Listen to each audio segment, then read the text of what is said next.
Dear student, कल हमने discuss किया था सेलुलर इवेंट्स ड्यूरिंग इन्फ्लेमेशन। यानी हमने सेलुलर इवेंट्स के अंदर हीमोस्टेसिस की बात की थी कि सेलुलर के इवेंट्स के अंदर एक हीमोस्टेसिस होता है, यानी ब्लड की जो नॉर्मल लीनियर पैटर्न होता है कि हमने डिस्कस किया था कि वाइट ब्लड सेल सेंटर में होता है, उसके सराउंड में फिर रेड ब्लड सेल होते हैं और उसके सराउंड में platelets and then plasmatic zone, इन दोनों अतराफ में प्लाज्मेटिक जोन। जैसे plasmatic zone capillaries permeability increase होने की वजह से लॉस आउट हो जाती है तो प्रोटीन रिच फ्लूइड यानी एक्सोडेशन वाला प्रोसेस हो जाता है, तो यहाँ के जो ब्लड होता है वो हाईली कंसंट्रेटेड हो जाते हैं, जिसकी वजह से वो स्टेसिस, उसकी मूवमेंट स्लो हो जाती है, तो उसको हम कहते हैं हीमोस्टेसिस। उसके बाद हीमोस्टेसिस की वजह से नेक्स्ट हमने फिर बात की थी कि इन्फ्लेमेटरी मीडिएटर रिलीज होते हैं, जिस तरह के हिस्टामिन है, ल्यूकोट्रिन्स है और थ्रोम्बिन, जो प्रोटीन यहाँ से लीक आउट हो जाती हैं वो एक्सप्रेस करती हैं इनिशियली पी सेलेक्टिन और देन एंडोथेलियल सेल के ऊपर ई सेलेक्टिन। अब ई सेलेक्टिन और जो वाइट ब्लड सेल्स हैं जो कि मार्जिनेटेड हुआ है, जिसके ऊपर सियालेटेड शुगर के मालिक्यूल्स हैं, इनका आपस में वीक बॉन्डिंग हो जाती है और रोलिंग प्रोसेस स्टार्ट हो जाते हैं।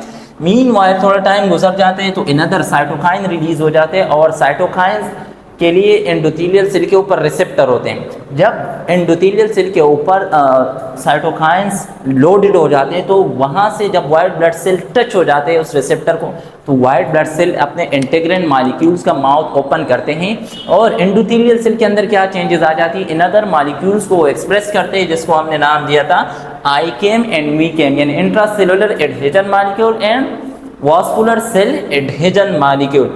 ये हमने बात की थी। आज हम जो आज का जो मेन फोकस होगा वो होगा कि किस तरह वाइट ब्लड सेल जो यहाँ से इंटरस्टिशियल स्पेस में आएंगे और जरासीम को पिगोसाइटोस करेंगे, तो उस वाले प्रोसेस को आज हम डिस्कस करते हैं।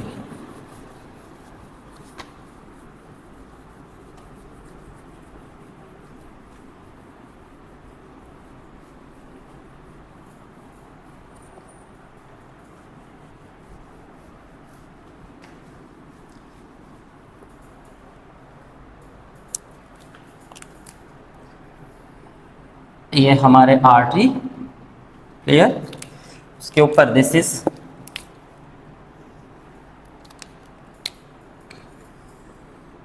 एंडोथेलियल सेल्स क्लियर, और इसको हम नाम देंगे this is basement membrane.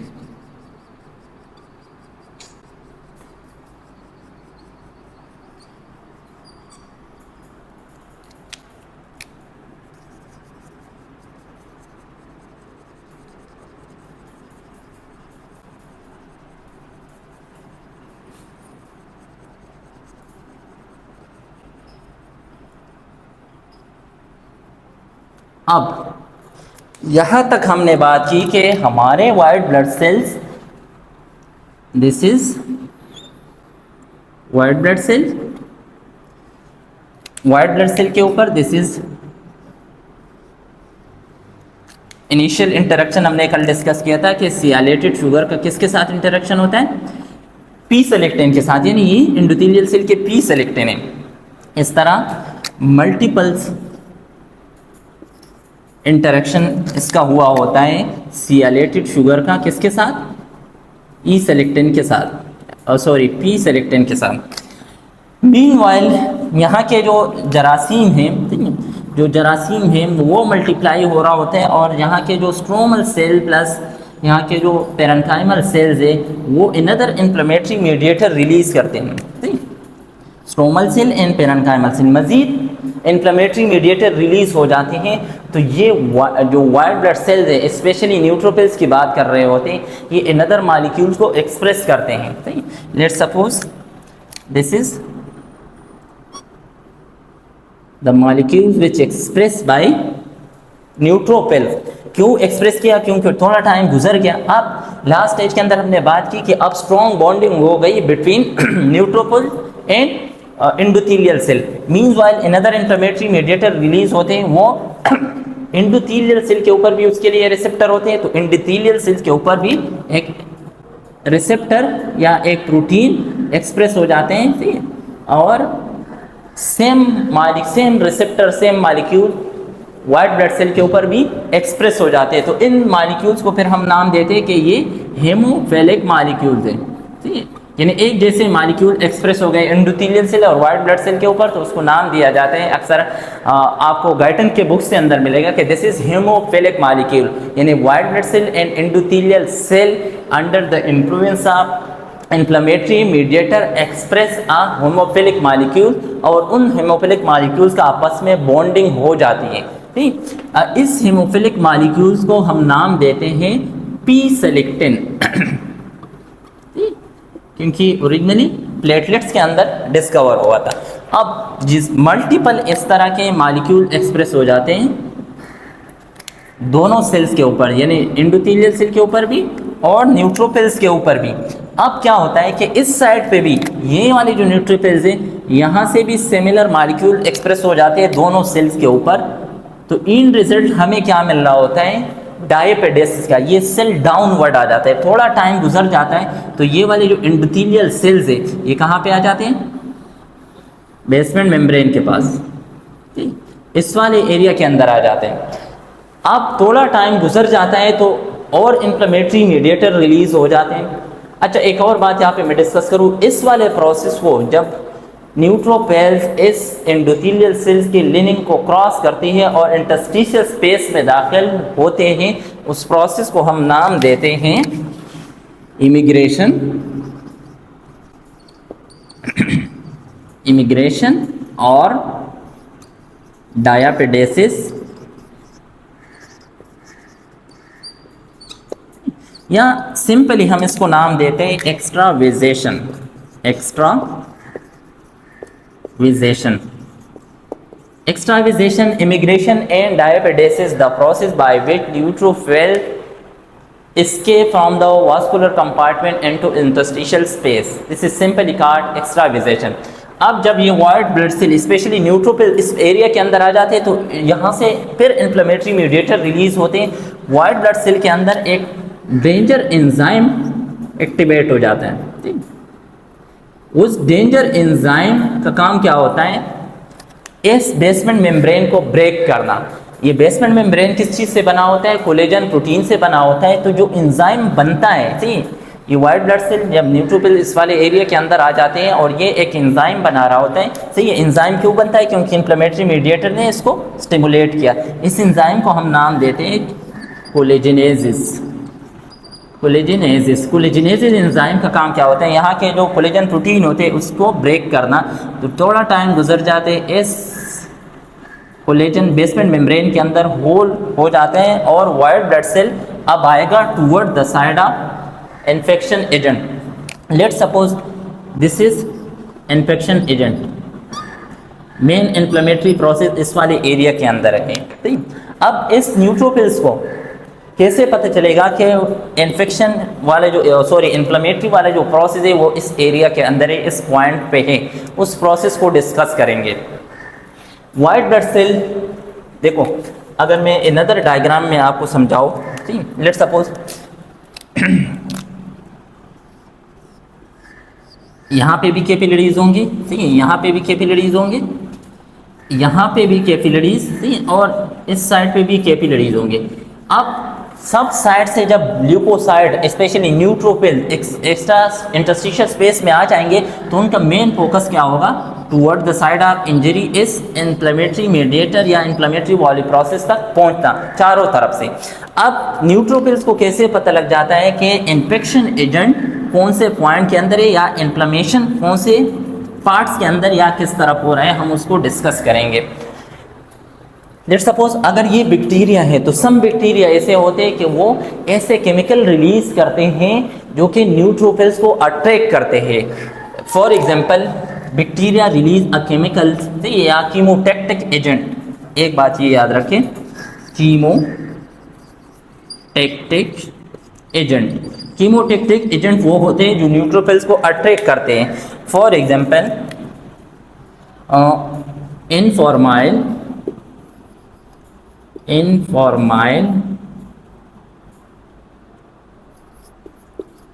Methane amino acid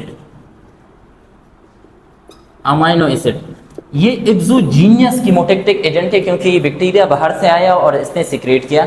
इनफॉर्माइल methyl amino acid कीमोटैक्टिक agent है, बैक्टीरिया रिलीज करते हैं और ये न्यूट्रोफिल्स को अट्रैक्ट करते हैं।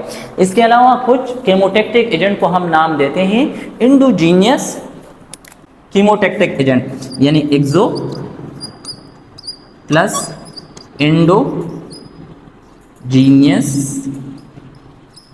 कीमोटैक्टिक एजेंट। एक ये बात, ये पॉइंट हमें याद रखनी, टैक्टिक एजेंट। अब इंडोजीनियस, हमारे बॉडी के अंदर कौन से ऐसे केमिकल्स होते हैं जो कि न्यूट्रोफिल्स को अट्रैक्ट करते हैं, तो वो हमारे पास हैं ल्यूकोट्रिन्स B4, ल्यूकोट्रिन्स B4 और C5a। C5a क्या होता है? C5a is the complement protein, जो कि एक इम्यून सिस्टम के कंप्लीमेंट सिस्टम होता है। उसमें एक प्रोटीन को हम नाम देते हैं C5a, जो कि प्लाज्मा प्रोटीन से लीक आउट हो जाता है और इस इंटरस्टिशियल स्पेस के अंदर आ जाता है। तो C5a, leukotriene B4 and N formyl methylene amino acid, ये सारे केमिकल्स क्या करते हैं? इसको हम नाम देते हैं कीमोटैक्टिक एजेंट, क्योंकि ये न्यूट्रोफिल्स को अट्रैक्ट करते हैं जहाँ पे इन्फ्लेमेशन है। तो न्यूट्रोफिल्स की movement toward the inflammatory site, उसको हम नाम देते हैं कीमोटैक्सिस। कीमोटैक्सिस का मतलब कि न्यूट्रोफिल यहाँ से इस इन्फेक्शन वाले एजेंट इंजर स्टिमुलस के पास अगर आ रही, इस मोमेंट को हम नाम देते हैं कीमोटैक्सिस।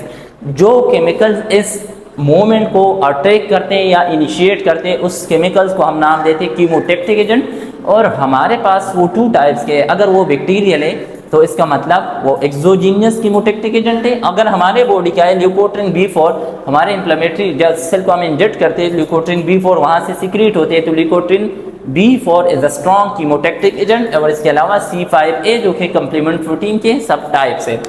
अब उसकी बात करेंगे कि ये वाइट ब्लड सेल किस तरह toward the side of inflammation आ रहा है, क्योंकि कीमोटैक्टिक एजेंट इसको अपनी साइड से अट्रैक्ट कर रहे होते हैं।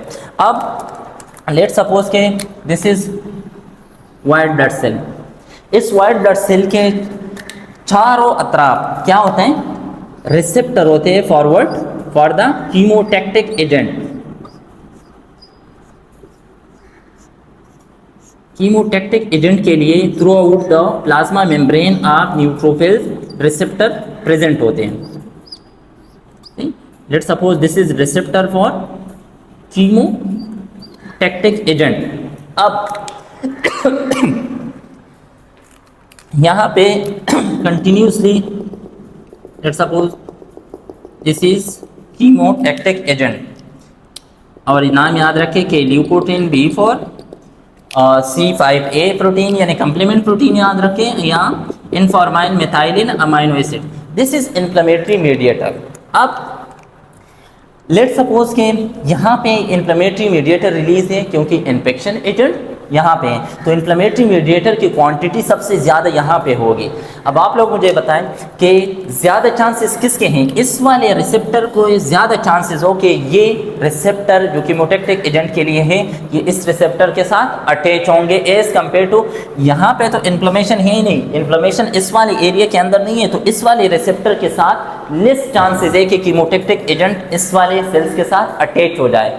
और न्यूट्रोफिल्स के अंदर ये कैरेक्टरिस्टिक्स होते हैं। लेट सपोज के मुझे देखें, अगर मेरे पूरी बॉडी पे चारों अतराफ कीमोटैक्टिक एजेंट के लिए रिसेप्टर हो, तो मुझे अगर कीमोटैक्टिक एजेंट यहाँ से टच कर रहे होते तो मेरी मूवमेंट ऐसी होगी, उसकी तरफ होगी, ठीक है। अगर बैक से टच करे तो मेरी मूवमेंट बैकवर्ड की तरफ होगी, क्योंकि रिसेप्टर बैक पे भी है। अगर इस साइड पे कीमोटैक्टिक एजेंट के लिए रिसेप्टर है और कीमोटैक्टिक एजेंट यहाँ से टच करे तो मेरी मूवमेंट इस तरह होगी। Similar movement neutrophils.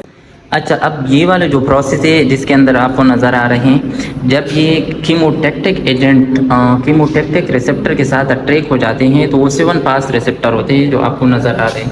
7 पास रिसेप्टर GQ प्रोटीन को एक्टिवेट करते हैं और GQ प्रोटीन फिर फास्फोलाइपेज C को एक्टिवेट करते हैं, और सेल के अंदर अल्टीमेटली जो एंडोप्लाज्मिक रेटिकुलम है उस पर कैल्शियम चैनल ओपन हो जाते हैं, और कैल्शियम चैनल जब ओपन हो जाते हैं तो वहाँ पे प्रोटीन काइनेज C एक्टिवेट हो जाते हैं और सेल के अंदर एक्टिन फिलामेंट्स बन जाते हैं, जो आपको ये नज़र आ रहे हैं। ये एक्टिन फिलामेंट्स सेल की मूवमेंट उस डायरेक्शन में करवाते हैं जहाँ पे रिसेप्टर टच हुआ हो कीमोटैक्टिक एजेंट के साथ, तो इस सेल की मूवमेंट होगी toward the site of inflammation. Thank you.